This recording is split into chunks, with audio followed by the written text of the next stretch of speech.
Hello everyone, welcome back to Pathshala by KP. So Oliveboard का weekly mock test live है अभी, और maximum लोगों ने अटैम्प्ट भी कर दिया होगा। जिन्होंने अटैम्प्ट नहीं किया है वो जाके ज़रूर अटैम्प्ट करें। शाम के 7 बजे तक लाइव रहेगा ये। और हर बार की तरह मैं मैथ्स का सॉल्यूशन लेके आया हूँ। A to Z क्वेश्चन करेंगे मैथ्स के, जितने भी क्वेश्चन पूछे गए इस सेट में। ठीक है, चलिए स्टार्ट करते हैं। पहले क्वेश्चन पे आते हैं। और अगर आपको इसका सॉल्व PDF चाहिए तो आप इस टेलीग्राम चैनल को ज्वाइन कर सकते हैं। ठीक है, यहाँ पे इसका सॉल्व PDF शेयर कर दिया जाएगा। चलिए आते हैं पहले क्वेश्चन पे। पहला क्वेश्चन है, Rahul purchased an item for ₹1125 and marked up that item by 60%.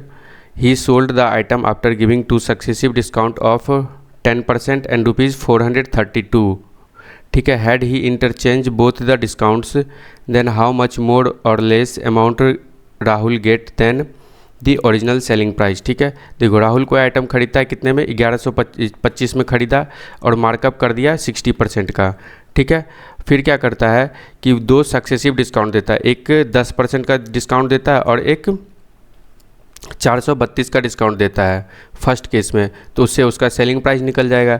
फिर जो है बोलता है दूसरे केस में क्या बोलता है, अगर दोनों को इंटरचेंज कर दिया जाए, पहले 432 का डिस्काउंट दे और फिर बाद में 10% का डिस्काउंट दे, तो इसमें बोल रहा है कि ओरिजिनल सेलिंग प्राइस में कितने का चेंज आएगा. ठीक है, देखो राहुल कितने में खरीदा आइटम को, 1125 में, ये इसका CP हो गया. फिर क्या किया, इस पर उसने 60% का मार्कअप किया. ठीक है, यानी कि इसका MP कितना हो जाएगा 125, और 60% का फ्रैक्शनल वैल्यू क्या होता है 3/5, यानी कि 5 में 3 का मार्कअप किया तो कितने में बेचा 8/5 में. 5 से इसको कटाएंगे, कितने बार में कटेगा 225 बार में. 200 गुना 8 कितना होता है 1600, और 25 गुना 8 200, तो 1600 प्लस 200 कितना हो जाएगा 1800. तो MP कितना हो गया उसका 1800 हो गया. ठीक है, MP इतना हो गया. अब क्या किया, उसको बेचना है, बेचेगा तो सबसे पहले क्या किया, वो 10% का डिस्काउंट दिया. 1800 में 10% का डिस्काउंट दिया, यानी कि कितना का डिस्काउंट दिया 180 का डिस्काउंट दिया, तो कितना में बिकेगा माइनस कर देंगे, तो ये 0, 10 में से 8 गया 2, 1620 में बेचेगा. फिर कितना का डिस्काउंट दिया 432 का डिस्काउंट दिया. ये आ जाएगा उसका ओरिजिनल SP आ जाएगा उसका. ठीक है, कितना आ गया, 10 में से 2 जाएगा 8, 11 में से 3 जाएगा 8, 5 में से 4 गया 1188 आ गया उसका ओरिजिनल SP. फिर क्या करता है दूसरे केस में बोलता है MP तो यही है इसका 1800 में पहले क्या करता है, पहले तो इसमें इस केस में पहले क्या किया 10% का डिस्काउंट दे, लेकिन अब क्या करेगा इंटरचेंज कर दिया, 432 का पहले डिस्काउंट देगा. 432 का डिस्काउंट देगा तो कितने में बिकेगा, 10 में से 2 गया 8, 9 में से 3 गया 6, 7 में से 4 गया 3, 1368 में. फिर क्या किया 10% का डिस्काउंट दिया, फिर से 10% का डिस्काउंट दिया, तो इसमें 10% का डिस्काउंट देगा तो 1368 का 10% कितना हो जाएगा 136.8 हो जाएगा. तो यही उसके इंटरचेंज करने के बाद जो SP आएगा वो कितना आएगा, इतना आ जाएगा. ठीक है, माइनस कर देते हैं इसको, 10 में से यहाँ 0.0 ले लेते हैं, 10 में से 2 गया, 10 में से 8 गया 2, 7 में से 6 गया 1, और 6 में से 3 गया 3, 3 में से 1 गया 2, 1231 में बेचेगा अगर डिस्काउंट को इंटरचेंज कर दे. पूछ रहा है, अब देखो ओरिजिनल SP तो 1188 है, लेकिन इंटरचेंज करने के बाद SP कितना आया, इतना आया, तो कितना का अंतर आ गया, यही पूछ रहा है कितना का चेंज आया है इसमें. ठीक है, हाउ मच मोर और less amount Rahul get then original selling price, अगर उसको डिस्काउंट को इंटरचेंज कर दे तो कितना कम या फिर ज़्यादा आएगा उसका सेलिंग प्राइस. तो कितना ज़्यादा आया, यहाँ तो ज़्यादा आया है, कितना ज़्यादा आया है माइनस कर देते हैं, 2, 11 में से 8 गया 3, बचेगा यहाँ पे 2, 12 में से 8 गया 4, 0, यानी कि 43.2 ज़्यादा मिलेगा, 43.2 रुपीज़ ज़्यादा मिलेगा अगर इस डिस्काउंट को इंटरचेंज करे तो. ठीक है, चलो नेक्स्ट सवाल पे आते हैं. नेक्स्ट सवाल है, AQ + 1/AQ = 2 दिया हुआ है, हमसे पूछा गया A to the power 18 - 1/A to the power 18. अब देखो अगर x + y = 2 रहता है तो x को 1 और y को हम 1 मान सकते हैं. कभी भी रहे A² + 1/A² अगर = 2 है तो यहाँ से हम डायरेक्ट मान लेते हैं इसको A = 1. ठीक है, और A² = 1 मान लेते हैं. ठीक है, तो या फिर A = 1 ही मान लो, तो यहाँ से इस तरह से इक्वेशन सेटिस्फाई कर देता है. ठीक है, चलो तो इसी का यूज़ करके हम बनाएंगे अभी. ए क्यूब प्लस 1/a³ दिया हुआ है 2, हम क्या मान सकते हैं, ए क्यूब इक्वल टू 1 मान सकते हैं यहाँ पे, ठीक है। ए क्यूब इक्वल टू 1 मानेंगे तो 1/1 ये 1/a³ 1/a हो जाएगा, 1/1 1 ही होता है, तो 1 + 1 2 सेटिस्फाई कर रहा है, ठीक है। तो ए क्यूब इक्वल टू 1 आ गया। अब इसको हम क्या लिख सकते हैं, ए क्यूब टू द पावर 6 लिख सकते हैं, minus 1/a³ to the power 6 लिख सकते हैं। ए क्यूब इक्वल टू कितना निकला है, 1 निकला है, 1 to the power 6 by 1 minus 1 to the power 6, तो ये 1 - 1 ही हो जाएगा, यानी कि 0 हो जाएगा इसका आंसर, ठीक है। नेक्स्ट सवाल है, in the given figure S T is parallel to Q R, what is the value of A. एक फिगर दिया हुआ है पी क्यू आर, एक ट्रायंगल दिया हुआ है जिसमें एस टी पैरेलल है क्यू आर के, ठीक है। और तो एस टी जो है इस ट्रायंगल को 2 पार्ट में डिवाइड कर दिया, तो इससे हम क्या कर सकते हैं, S T parallel to Q R है, तो अगर ये थीटा है तो ये भी कितना होगा, थीटा होगा। ये अल्फ़ा है तो ये भी कितना होगा, अल्फ़ा हो जाएगा। और ये वाला एंगल तो दोनों में सेम ही है, ठीक है, दोनों ट्रायंगल में सेम ही। कौन कौन सा ट्रायंगल में, triangle P S T and triangle बड़े वाले ट्रायंगल पी क्यू आर में। और ये दोनों ट्रायंगल क्या हो जाएगा, सिमिलर हो जाएगा, ठीक है। क्यों, क्योंकि ये एंगल बराबर, ये एंगल ये इसके बराबर होगा, और ये दोनों एंगल कॉमन ही है, तो दोनों ट्रायंगल क्या हो जाएगा, सिमिलर हो जाएगा। और सिमिलरिटी का प्रॉपर्टी क्या होता है, P S by P Q equal to P T by P R लिख सकते हैं, ठीक है। दोनों का रेशियो क्या होगा, बराबर होगा।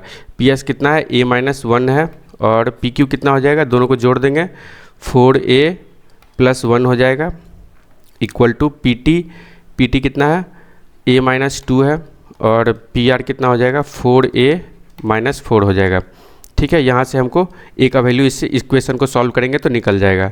ए का ही वैल्यू पूछ रहा है हमसे। अब देखो, अगर इस इक्वेशन को हम लोग सॉल्व करने चले जाएं तो बहुत लंबा जाएगा इक्वेशन, और बहुत टाइम वेस्ट हो जाएगा उसमें, ठीक है। अब हमें क्या पता है, ए का वैल्यू इन्हीं चारों में से कोई एक होगा। क्यों ना हम ए का वैल्यू पुट करके देख लें, ऐसे भी कुछ कॉम्प्लिकेटेड वैल्यू तो है नहीं, ठीक है। तो ए का वैल्यू हम पुट करते हैं, 4 पुट करते हैं, तो एक ये कितना आ जाएगा, 4 अगर पुट करते हैं तो 4 - 1 3, 4 × 12 और 1 13, 3/13 आ गया। अगर इसमें 4 का वैल्यू पुट करते हैं तो 4 - 2 जाएगा 2, 4 × 16 - 4 यानी कि 2/12। ये सेटिस्फाई नहीं किया, 4 ए इक्वल टू 4 सेटिस्फाई नहीं किया। अब 8 रखते हैं, 8 - 1 7, 8 × 32 1 33, ठीक है। 8 - 2 करेंगे 6, 8 × 32 -3 -4 28, 6/28, ये भी सेटिस्फाई नहीं किया। अगर हम ए इक्वल टू 6 रखें, 6 - 1 5, 6 × 24 1 25, 5/25 आ गया। और यहाँ पे 6 रखे, ए का वैल्यू 6 - 2 4, 6 × 24 -4 20, ठीक है। इसको सिंप्लीफाई करेंगे तो 5 से 5 कम 5 25 25, 4 एकम 4, 4 पंचे 20, यानी कि दोनों का रेशियो सेम आ रहा है, यानी कि a इक्वल टू 6 पे वैल्यू ये इक्वेशन सेटिस्फाई कर रहा है, यानी कि a इक्वल टू 6 हो जाएगा, ठीक है। चलो नेक्स्ट सवाल पे आते हैं। नेक्स्ट सवाल है, m + n + p equal to 18 दिया हुआ है, and m² + n² + p² equal to कितना दिया हुआ है, 96। हमसे पूछा गया mn + np + mp। कुछ नहीं करना है, डायरेक्ट अगर आपको m + p + n का वैल्यू स्क्वायर पता है तो आप लोग डायरेक्ट क्या करेंगे, 18 का स्क्वायर - 96 बाय 2 कर देंगे। कैसे करेंगे, अब देखो, ये m + n + p का होल स्क्वायर कितना होता है, m² + n² + p² + 2 × mn + np + mp होता है, ठीक है। हमसे इसका वैल्यू पूछा गया है, क्या करेंगे, इस पूरे में से m + n + p का होल स्क्वायर में से m² + n² + p² को माइनस कर देंगे और डिवाइड 2 कर देंगे, वही हो गया, इसका आंसर हो जाएगा। फिर m + n mn + np + mp का वैल्यू निकल जाएगा वो, तो m + n + p का वैल्यू कितना दिया हुआ है, 18 का स्क्वायर यानी कि 324। 324 में m² + n² + p² को क्या करेंगे, माइनस करेंगे, कितना दिया हुआ है, 96 बाय 2 कर देंगे, तो क्या आ जाएगा, mn + np + mp आ जाएगा।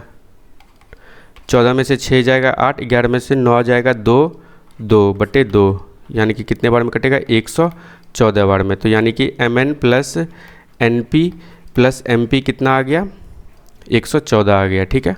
चलो नेक्स्ट सवाल पे आते हैं। नेक्स्ट सवाल है, pipe A and B together can fill a tank in 36 our.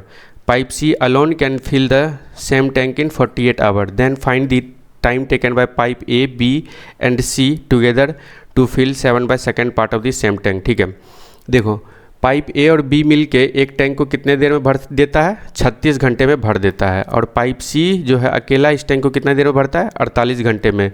तो बोल रहा है तीनों पाइप मिल के 7/2 part of the same tank कितने देर में भरेगा। पहले तो हम टैंक का कैपेसिटी निकालेंगे, ए प्लस बी मिल के कितने देर में टैंक को भरता है, 36 घंटे में। सी जो है सी अकेला कितने देर में भरता है, 48 घंटा में। टैंक का कैपेसिटी क्या हो जाएगा, इसका एलसीएम निकाल लेंगे। इसका एलसीएम कितना होगा, 144, 36 चौके 44 और 48 दिया 44। ठीक है, अब बोल क्या रहा है कि ए बी सी मिल के इस टैंक के 7/2 भाग को कितने देर में भरेगा। टोटल टैंक का कैपेसिटी कितना हो गया, 144, इसका 7/2 भाग ये हो जाएगा। ठीक है, 7/2 भाग ये हो गया। अब इसको बोल रहा है कि तीनों मिलके कितने देर में भरेगा, तो तीनों मिलके 1 घंटा में कितना भरता है, 4 + 3 7 भरता है, तो कितने देर में भरेगा, इसको 7 से डिवाइड कर देंगे सिंपली, 7 से कट जाएगा, ये /2 रहेगा, /2 नीचे आ जाएगा, /2 नीचे आ जाएगा, 2 से इसको घटा देंगे, तो कितने देर में भरेगा, 72 घंटे में भरेगा 7/2 पार्ट ऑफ दी टैंक। ठीक है, चलो नेक्स्ट सवाल पे आते हैं। नेक्स्ट सवाल है find out the maximum value of 3 sin theta + 4 cos theta. इसका मैक्सिमम वैल्यू क्या हो जाएगा, +√3² + 4²। अगर मिनिमम वैल्यू पूछ दे तो -3² + 4², लेकिन मैक्सिमम वैल्यू पूछा है तो 3 4 5 का ट्रिपलेट हो जाएगा, 5 हो जाएगा इसका आंसर। ठीक है, नेक्स्ट सवाल, a person invested a certain amount in compound interest eight A 10% rate of interest compounded annually for 2 years. If compound interest received is ₹671.5 less than the amount invested, find the amount invested. ठीक है, मान लेते हैं कोई person जो amount invest किया, कितना, 100 रुपया इन्वेस्ट किया। ठीक है, उस पर जो है उसका 2 साल में कंपाउंड इंटरेस्ट किस रेट से लग रहा है, 10% के ब्याज से लग रहा है, कंपाउंडेड एनुअली हो रहा है 2 साल में, तो 2 साल में उसका कंपाउंड इंटरेस्ट कितना हो जाएगा 2 साल में, तो सक्सेसिव लगा देंगे 10 + 10 10 + 10 + 10 × 10/100 की अमाउंट का कितना हो जाएगा, 21% हो जाएगा। अगर 100 रुपया इन्वेस्ट किया तो 2 साल बाद उसका कंपाउंड इंटरेस्ट कितना हो जाएगा, 100 का 21% कितना हो जाएगा, CI हो जाएगा 21 हो जाएगा। ठीक है, अब बोल क्या रहा है कि if compound interest received is 671.5 less than the amount invested. बोल रहा है अब जो कंपाउंड इंटरेस्ट मिलेगा उसको 2 साल बाद, वो जो है जितना अमाउंट इन्वेस्ट किया था उससे कितना कम है, 671.5 कम है। तो और इन्वेस्ट कितना किया था, 100 इन्वेस्ट किया, 100 यूनिट इन्वेस्ट किया था, कंपाउंड इंटरेस्ट कितना है, तो कितना कम हो गया, 100 - 21 करेंगे, यूनिट का वैल्यू यही हो जाएगा 671.5 आ जाएगा। ठीक है, हमसे पूछा क्या गया, amount, find the amount invested. Amount कितना इन्वेस्ट किया था, 100 यूनिट का वैल्यू निकाल देंगे, आसानी से आंसर निकल जाएगा। 100 - 21 करेंगे तो 79, यानी कि 79 यूनिट का वैल्यू कितना दिया हुआ है, 671.5 दिया हुआ है। तो 100 का वैल्यू हमें निकालना है, 671.5 / 79 × 100 कर देते हैं, ये कितने बार में कटेगा, 9 बार में तो जाएगा नहीं, क्योंकि 9 × 9 = 81, 9 से 63 और 8 71 हो जाता है, तो नहीं होगा। ये 8 से ही 8 बार में कटाते हैं, पहले 8 से अगर कटाते हैं 6 7 1.5, 8 × 9 = 72, 8 7 56 7 63, 8 बार में, और बचेगा कितना, यहाँ 11 में से 2 जाएगा 9, और यहाँ 6 में से 3 गया 3 0, फिर 5 बार में, फिर 5 बार में ये चला जाएगा, 9 × 5 = 45, 7 × 5 = 35, 4 39 कट जाएगा। ठीक है, 0 आ जाएगा, यानी कि 85 बार में ये कट गया। तो 100 यूनिट का वैल्यू कितना आ गया, 850, यानी कि वो कितना अमाउंट इन्वेस्ट किया था, 825 रुपया इन्वेस्ट किया था, 850 रुपया। ठीक है, नेक्स्ट सवाल है ए shopkeeper gives a discount of 60% on a purchase of 10 kg rice. The cost price of sugar is ₹30 per kg and the mark price is 45 per kg. The weighing machine of shopkeeper is faulty and it shows weight of 1 kg when the actual weight is 90 gram. Find the percentage profit of the shopkeeper. ठीक है, देखो एक shopkeeper दुकानदार है, उसका 10 kg वो rice बेचता है, हमको इसमें 10 केजी से कोई लेना देना नहीं है। सबसे पहले तो 10 के अगर राइस बेचता है तो उसमें कितना का डिस्काउंट देता है, वो 16% का डिस्काउंट देता है। 16% का फ्रैक्शन वैल्यू क्या होता है, 4/25 होता है, ठीक है, 4/25 होता है। 25 में 4 का डिस्काउंट दिया यानी कि 21 में बेचा। फिर जो है कॉस्ट प्राइस कितना है उसका 30 रुपया है, लेकिन मार्कअप कितना का किया है, 45 का मार्कअप किया है। 30 का कॉस्ट यानी कि पर केजी का प्राइस है अगर 30 रुपया, तो मार्कअप कितना किया है, वो 45 रुपया किया है, ठीक है। यानी कि यहाँ से इसका एक प्रॉफिट आ गया। हमसे अल्टीमेटली तो प्रॉफिट ही पूछ रहा है, तो 30 का सामान को कितना में बेच रहा है, 45 में बेच रहा है, ये हो गया। फिर क्या किया उसने, फिर तीसरा केस में क्या है कि उसका जो मशीन है नापने वाला, वो 1 केजी की जगह 900 ग्राम ही देता है। यानी कि उसको लगता है 900 ग्राम का दाम, लेकिन वो ग्राहक से कितने का दाम लेता है, 1000 ग्राम का दाम लेता है, ठीक है। उसको एक्चुअली लगता है 900 ग्राम का दाम, लेकिन ग्राहक से कितने का लेता है, 1000 ग्राम का दाम लेता है, ठीक है। ये कट यही उसका सक्सेसिव कर देते हैं और प्रॉफिट इसका निकल जाएगा यहाँ से, ठीक है। ये देखो, ये 15 दूना 30, 15 तिया 45 हो जाएगा, ठीक है। 3 तिया 9, 3 से और 3 सत्ते कट जाएगा, 2 से 5 बार में और 5 से 25 बार, 25, तो 5 से 7, यानी कि ओवरऑल जो हुआ क्या था, 5 से 7 बन गया। यानी कि कितना का प्रॉफिट हुआ, 2 का प्रॉफिट हुआ। किस में प्रॉफिट हुआ, 5 में। 2/5 यानी कि 40% का प्रॉफिट हो जाएगा उसको, ठीक है। नेक्स्ट सवाल है एक इजी सा सवाल है, फिर ये सिंप्लीफिकेशन का। 190 minus root under 416 plus root under 258 plus 367, ठीक है। 258 प्लस 367 कितना हो जाएगा, 8 7 15, 6 5 11 1 12, 2 बाकी 1 3 2 5 1 6, 625 का रूट अंडर कितना होता है, 25 होता है, ठीक है। तो ये कितना बन गया, 25। और 416 प्लस 25 कितना हो जाएगा, 441 हो जाएगा। 441 का रूट अंडर क्या होता है, 21 होता है, ठीक है, 21।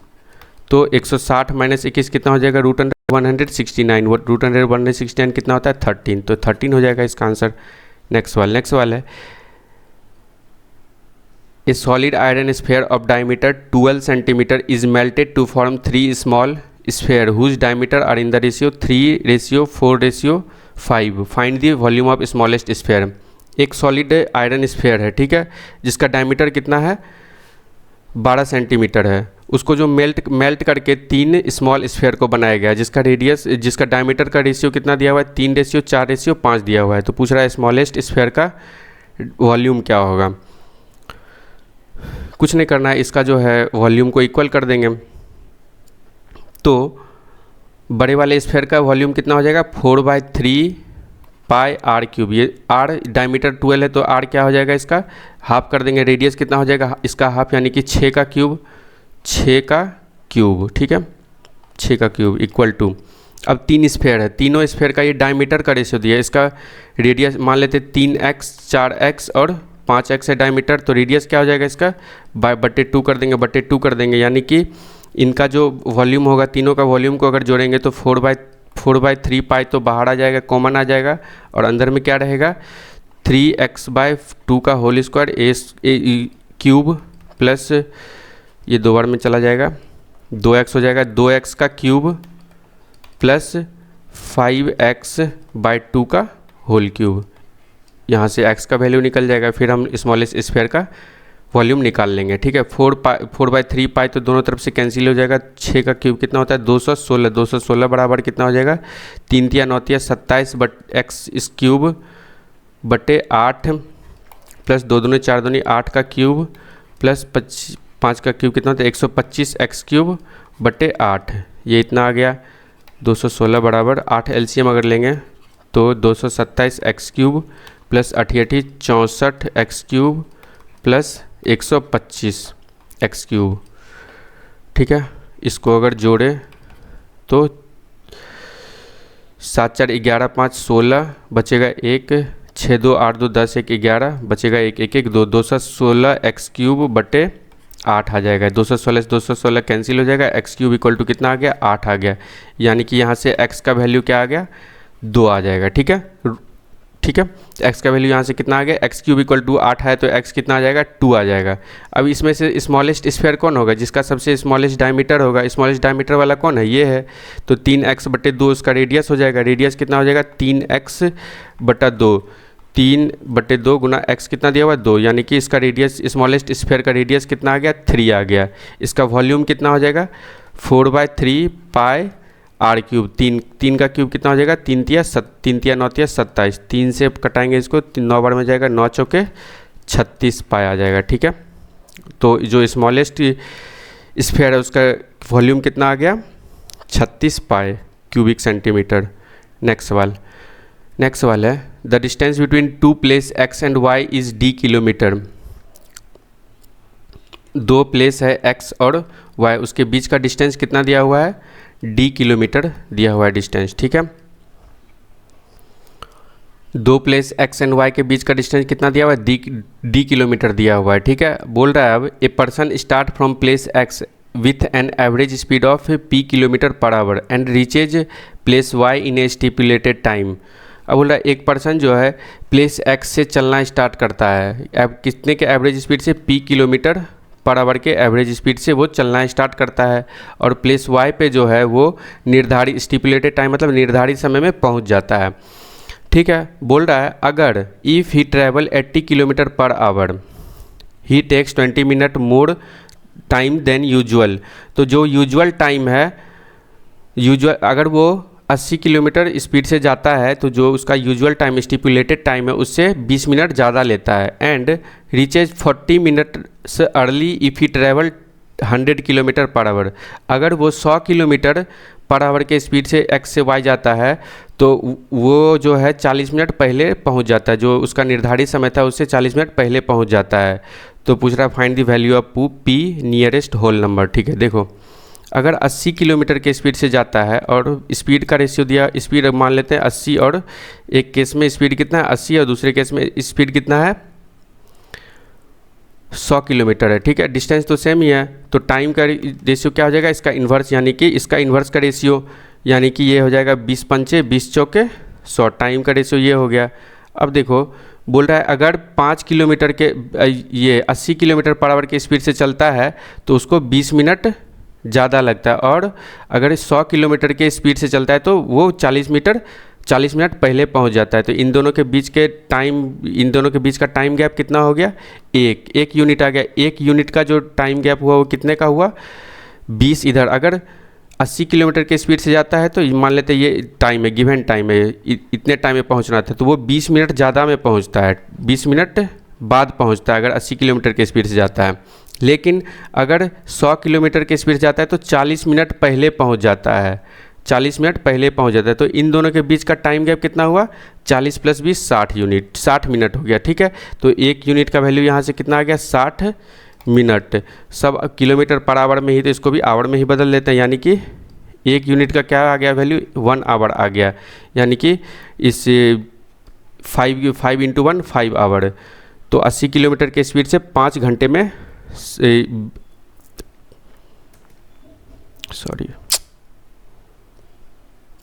80 किलोमीटर पर आवर के स्पीड से 5 घंटे में इस डिस्टेंस को d किलोमीटर को ट्रैवल कर लेता है। तो डिस्टेंस कितना हो जाएगा, 400 हो जाएगा। ठीक है, लेकिन हमसे तो पूछा गया p original speed. Original speed क्या है, ओरिजिनल स्पीड है p किलोमीटर पर आवर। अगर वो p किलोमीटर पर आवर से जाएगा तो क्या होगा, उसको 20 मिनट कम लगेगा, यानी कि कितने में ट्रैवल करेगा वो, ये कितने, उसका ओरिजिनल टाइम क्या हो जाएगा। देखो अगर 80 किलोमीटर पर आवर के स्पीड से जाता है तो वो 5 घंटे में इस डिस्टेंस को कंप्लीट कर लेता है, जो कि ये 5 आवर जो वो क्या है कि ओरिजिनल टाइम से 20 मिनट ज़्यादा है, तो उसका ओरिजिनल टाइम क्या होगा, 4 घंटा 40 मिनट हो जाएगा। ठीक है, 4 घंटा 40 मिनट ओरिजिनल टाइम उसका क्या होगा, ओरिजिनल टाइम हो जाएगा उसका 4 घंटा 40 मिनट। इसको फ्रैक्शन में बदलेंगे तो 4 होल 40/60 हो जाएगा, यानी कि 20 दूना 20 तिया 60, 4 तिया 12 2 14/3 आवर आ गया। ठीक है, ये आ गया इसका ओरिजिनल टाइम। अब देखो डिस्टेंस कितना निकल गया, डिस्टेंस निकल गया 40 किलोमीटर, और उसका जो टाइम था मतलब स्टिपुलेटेड टाइम था वो आ गया 14/3। तो उसका स्पीड कितना हो जाएगा 400/14/3 आ जाएगा। ठीक है, 3 तो ऊपर चला जाएगा, तो 14 4 तिया 1200/14 आ गया। यही पी का वैल्यू यही आ जाएगा। ठीक है, इसको कटा देते हैं, 2 से कटाएंगे 7, 2 से 6 बार में जाएगा, 7 8 56 बचेगा 4, 7 5 35 बचेगा 5, 7 6 42, तो 86.5। इसको अगर हम नियरेस्ट में ले तो 86 आ जाएगा। ठीक है, 86 किलोमीटर पर आवर। ठीक है, तो पी का मतलब पी यानी कि ओरिजिनल स्पीड उसका कितना हो जाएगा 86 किलोमीटर पर आवर। ठीक है, चलो नेक्स्ट सवाल है cot 15 into 1037 into sine 45 into cot 37 into cot 75। देखो इसको क्या लिख सकते हैं, cot 75 को हम लोग लिख सकते हैं 1075 इंटू cot 75 कितना होता है 1 होता है। बहुत बार करा चुके हैं ऐसे टाइप को सवाल को, तो 1 हो जाएगा इन दोनों का भी 1 ही हो जाएगा। 1 इंटू साइन 45 का वैल्यू कितना होता है 1/√2। तो इसका ओवरऑल कितना आ जाएगा आंसर 1/√2 आ जाएगा इसका आंसर। ठीक है, नेक्स्ट सवाल है Raman saves 24% of his monthly income if his monthly income increases by 22.5% and he expenditure is decreased by 20%, then his saving become 16,967.5। Find the actual monthly income. ठीक है, रमन अपने टोटल इनकम का कितना सेव करता है। देखो इनकम इक्वल टू क्या होता है एक्सपेंडिचर प्लस सेविंग होता है। अगर मान लेते हैं उसका इनकम 100 है तो वो सेविंग कितना करता है इसका 24%, यानी कि 24 सेव करता है, और खर्च कितना करता है 76 खर्च करता है। ठीक है, अब क्या बोल रहा है उसका मंथली इनकम जो है वो कितना बढ़ जाता है 22.5% इनकम बढ़ जाता है। तो 22.5% बढ़ जाता है, यानी कि 100 में 22.5 बढ़ेगा तो 22.5 बढ़ेगा, 22.5 बढ़ेगा। ठीक है, लेकिन होता और फिर एक्सपेंडिचर क्या बोलता है, एक्सपेंडिचर जो है वो कितना घट जाता है 20% एक्सपेंडिचर उसका घट जाता है। 76 का अगर 20% करे तो कितना हो जाएगा 6 दूना 12 7 दूना 14, यानी कि 15.5 जो है इसका 15.2 जो है ये इसको एक्सपेंडिचर इसका घट जाता है। ठीक है, एक्सपेंडिचर तो इसका सेविंग में कितना का बढ़त होगा, सेविंग में इन दोनों को जोड़ देंगे तो वही सेविंग में क्या होगा बढ़त होगा, ये सेविंग में बढ़त होगा, यानी कि सेविंग इसका कितना बढ़ेगा 5 2 7 2 1 3.2, यानी कि सेविंग में उसका बढ़त कितना का होगा 37.2 का बढ़त हुआ। जब एक्सपेंडिचर इसका बढ़ा इनकम इसका 22.5% बढ़ा और एक्सपेंडिचर इस घट गया, कितना घट रहा है 15.2 घट रहा है, तो उसका सेविंग कितना बढ़ जाएगा, सेविंग बढ़ जाएगा 37.2। पहले उसका सेविंग कितना था 24 था, अभी बढ़ा कितना 37.2 बढ़ा, तो अभी का सेविंग कितना हो जाएगा, इन दोनों को जोड़ देंगे 0.2 7 4 11 3 2 5 1 6 61.2 हो जाएगा अभी सेविंग, और एक्चुअली 61.2 यूनिट हो जाएगा। एक्चुअल में सेविंग दिया क्या गया है कि इसका सेविंग एक्चुअली दिया कितना गया 16,967.5 दिया गया। ठीक है, 16,967.5 दिया गया है। तो हमसे पूछा गया इसका actual monthly income. Actual monthly income क्या था इसका 100 था, 100 का वैल्यू निकालना है।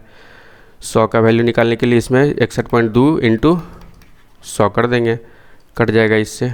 ठीक है, देखो कटाना है अब इसको 1 6 9 6 7 5 2 से इसको करते हैं 2 12 दूनी 24 16 दूना 6 दूना 12, 6 में से 2 से पूरा कटेगा ही, देख के ही लग रहा है। ठीक है, देखते हैं 2 से अगर कटाएंगे इसको 2 से भाग दे तो 2 6 में से 4 गया 2, 9 में से 2 गया 7, 6 में से 2 गया 4, कट जाएगा ये।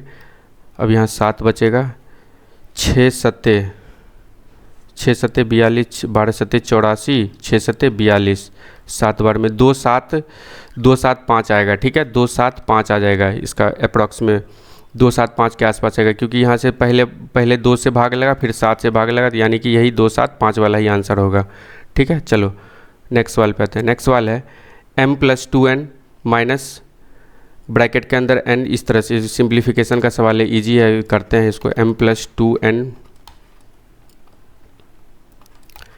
n माइनस अंदर ले लेते हैं, minus n plus m minus n, फिर इस माइनस को भी अंदर ले लेते हैं, तो minus m minus n plus n बड़ा बड़ा ब्रैकेट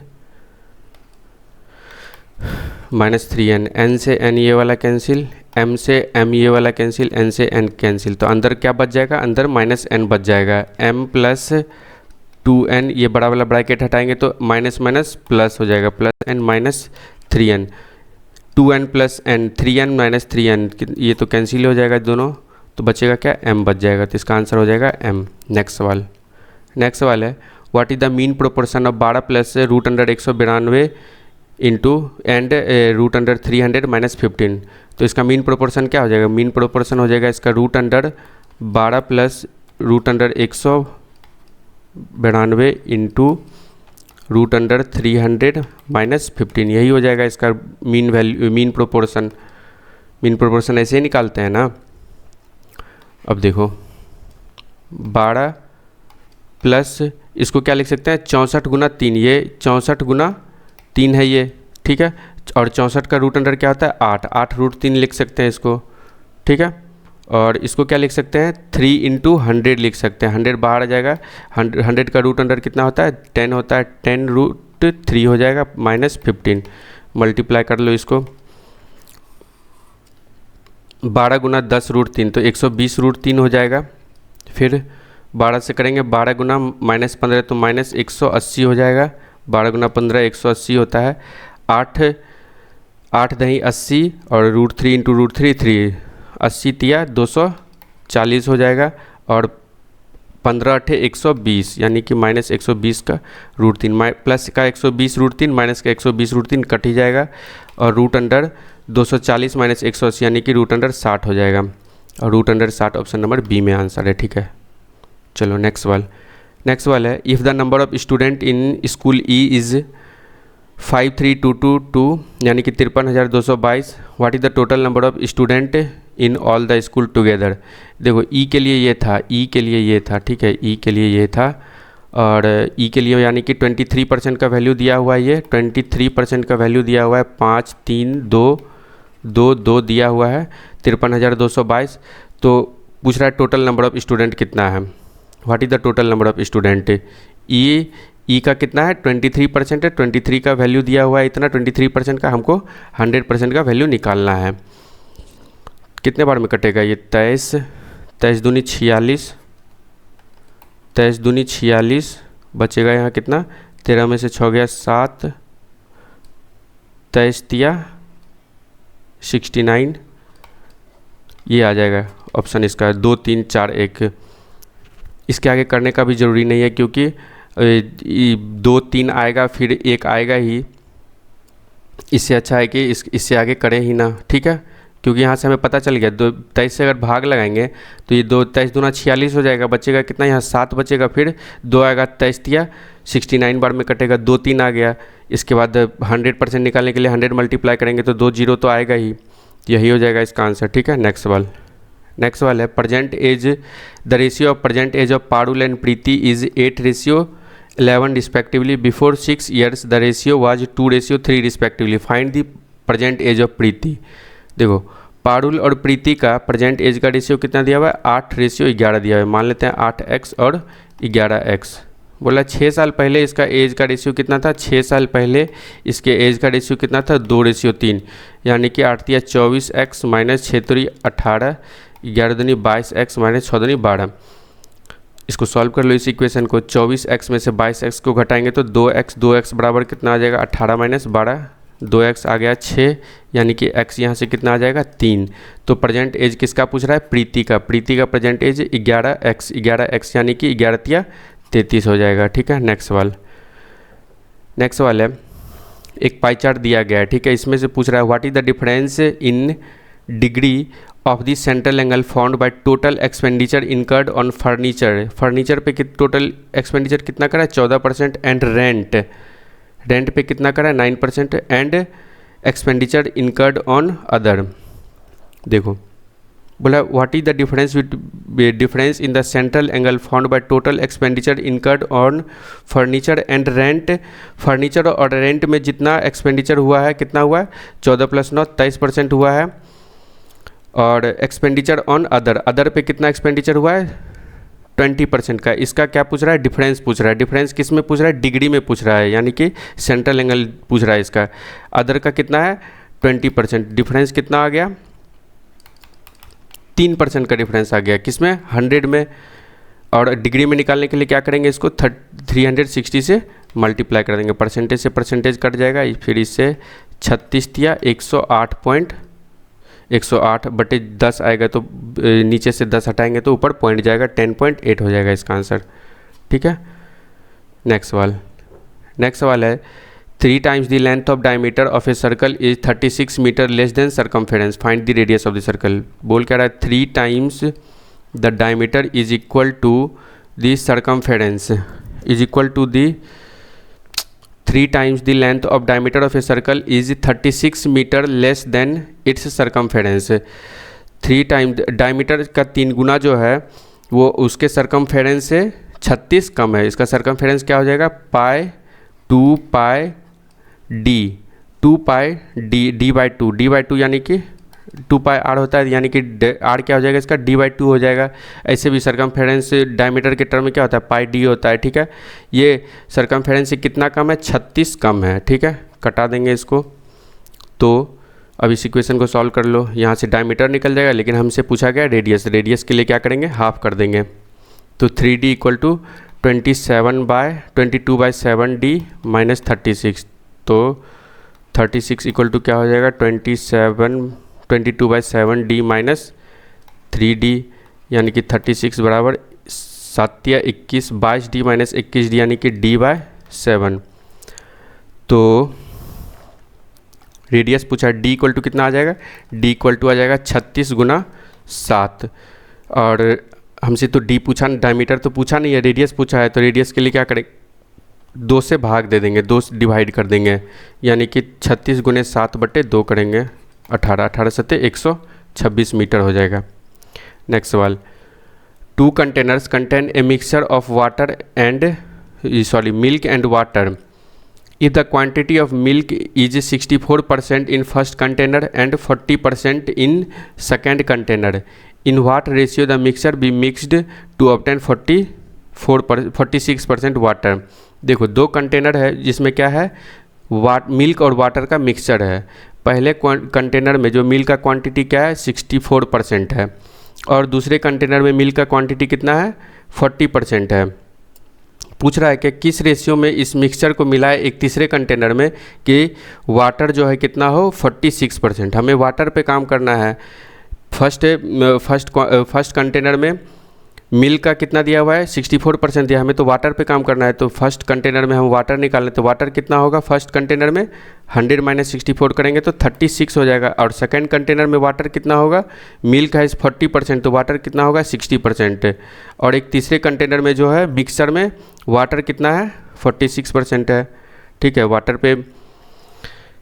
वाटर के परसेंट पे जो है एलिगेशन लगा देंगे तो इसका क्वांटिटी आ जाएगा, ठीक है। तो इसको 46 - 36 करेंगे तो 10 हो जाएगा, और 60 - 46 करेंगे तो 14, यानी कि किस रेशियो में ये डिवाइड होगा मिक्स करेगा 2 से 7 2 से 5 7 रेशियो 5 में मिक्स करेगा, ठीक है। नेक्स्ट सवाल है ए 6 digit number 1A5B45 is exactly divisible by 7 11 and 13, find the value of 4A + 3B। अब देखो कोई नंबर अगर 7 11 और 13 से डिविजिबल होता है तो वो नंबर किस फॉर्म में होता है ABC के फॉर्म में होता है, ठीक है।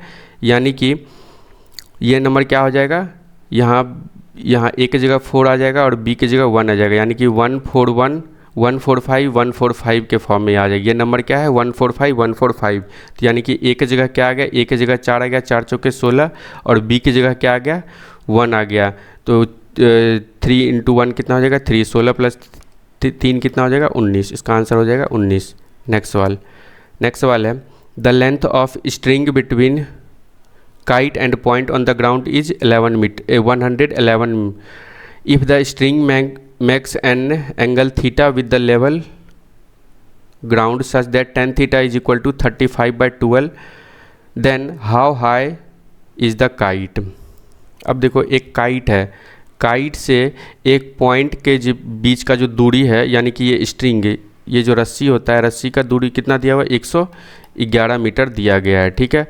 और ये ग्राउंड से कितना डिग्री का कोण बना रहा है, थीटा डिग्री का, ठीक है, थीटा डिग्री। और tan थीटा दिया हुआ है, tan थीटा दिया हुआ है कितना 35/12 दिया हुआ है, यानी कि tan थीटा यानी कि P/B, थीटा के सामने जो होता है वो P होता है, P यानी कि दिया हुआ है 35 यूनिट और B कितना दिया हुआ है 12 यूनिट दिया हुआ है। अब हमें क्या पता है 12, 35, 37 का ट्रिपलेट होता है, तो ये 37 हो जाएगा, यानी कि 37 या 3 गुना हो रहा है, ठीक है, 3 गुना हो रहा है। हमसे पूछा how high the kite is, how high is the kite, कितना काइट का हाइट पूछ रहा है, काइट का हाइट कितना है 35 यूनिट है, और ये कितना है स्ट्रिंग कितना यूनिट है 37 यूनिट, 37 या 111 होता है, यानी कि 3 मल्टीप्लाई हो रहा है, तो इसमें भी 3 मल्टीप्लाई करेंगे तो 105 मीटर के हाइट पे काइट उड़ रहा है, यही पूछ रहा है 105 मीटर। नेक्स्ट सवाल है find the circumradius of an equilateral triangle whose side length is 7 centimetre. Find the circumradius of an equilateral triangle whose side length is 7 centimetre. तो इक्विलेटरल ट्रायंगल का सरकम रेडियस पूछ रहा है, क्या होता है a/√3 होता है, a यानी कि ईच इक्वल साइड जो होता है इक्विलेटरल ट्रायंगल का 7/√3, √3 से √3 ऊपर नीचे मल्टीप्लाई कर लो, 7√3/3 हो जाएगा, ऑप्शन नंबर सी हो जाएगा इसका आंसर। नेक्स्ट सवाल है find the length of arc if the angle subtended by the arc on centre of circle is 45 degree and the radius of circle is 4 centimetre. Arc का length पूछ रहा है, जबकि दिया गया है सेंटर पर जो है एंगल सबटेंड कितना का करता है 45 डिग्री का, और रेडियस दिया हुआ इतना, तो जब आर्क का लेंथ के लिए क्या करते हैं 2πr, आर कितना दिया हुआ है 4 दिया हुआ है इंटू θ/360, थीटा कितना, थीटा यानी कि एंगल कितना दिया हुआ है 45 का दिया हुआ है, 45/360 डिग्री। इसको सॉल्व कर लो, 2 गुना 22/7 गुना 4, सॉरी पाई के लिए बोला है ये 3.14 लेने के लिए, तो 3.14 ही लेते हैं इंटू 4, और ये 45 से कितने बार में कट जाएगा 8, 1/45 से 45 कम 45, 45 8 1/8 और 4 दूनी 8 से ये कट जाएगा, तो आर्क का लेंथ क्या कितना हो जाएगा 3.14 सेंटीमीटर, ठीक है। चलो नेक्स्ट सवाल, लास्ट सवाल है ये, pipe A, B and C can fill a tank in 10 minutes, 6 minutes and 18 minutes respectively. Find the time taken to complete the work if pipes are working alternatively for 1 minute each starting from A. Pipe A, B और C जो है एक tank को कितने minute में भर सकता है, पाइप A 10 मिनट में भर सकता है, पाइप B 6 मिनट में भर सकता है और पाइप C 18 मिनट में भर सकता है। बोल रहा है find the time taken to complete find the time taken to complete that work if pipe are working alternatively for 1 minute each starting from A। बोला कि तो जो भी वो मान लेते हैं अगर कोई टंकी को भर रहा है तो उसको टंकी को भरने में कितना टाइम लगेगा। अगर ये जो पाइप जो है अल्टरनेटिवली खोला जाता है और स्टार्ट किससे होता है ए से स्टार्ट होता है, यानी कि पाइप ए को 1 मिनट के लिए खोला जाता है, फिर 1 मिनट बाद पाइप ए को बंद करके पाइप बी को खोला जाता है, फिर 1 मिनट बाद पाइप बी को बंद करके पाइप सी को खोला जाता है, ठीक है। तो इस तरह से पूछ रहा है कितने देर में टंकी को भरेगा। तो पाइप ए जो है 10 मिनट में भर सकता है टंकी को, पाइप बी 6 मिनट में और पाइप सी 18 मिनट में। तो इसका टंकी का कैपेसिटी के लिए क्या करेंगे, इन सब का एलसीएम ले लेते हैं, इन सब का एलसीएम मान लेते हैं 90, 10 नंबर 90, 15 छक्के 90 और 18 पचे 90, ये इसका एफिशिएंसी आ गया। अब जो है फर्स्ट पहले स्टार्ट किससे होता है, ए से स्टार्ट होता है, ए को 1 मिनट के लिए खोला जाता है, ठीक है, यानी कि ए जो है पहला मिनट में कितना भरेगा, 9 भरेगा। फिर ए को बंद किया कर दिया जाएगा, बी भरेगा, बी 1 मिनट के लिए भरेगा, कितना भरेगा, 15। और सी जो है 1 मिनट के लिए भरेगा तो कितना भरेगा, 5 भरेगा। यानी कि 3 मिनट में ये लोग मिलके कितना भरा, 15 5 20 और 9 29 लीटर भर दिया। ठीक है, मान लेते हैं 29 लीटर उसका कैपेसिटी है, तो 29 लीटर भर दिया 3 मिनट में। हमको जाना है 90, तो 90 जाने के लिए इसके आसपास कैसे जाएंगे, 29 तिया 87 करेंगे और 3 का साइकिल बन जाएगा, यानी कि 3 तिया 9 मिनट में 87 लीटर भर देगा। 9 मिनट में कितना भर देगा, 87 लीटर भर देगा। अब जो है 3 साइकिल तो कंप्लीट हो गया, फिर स्टार्ट किससे होता है, 3 साइकिल कंप्लीट होने के बाद ए से स्टार्ट होगा।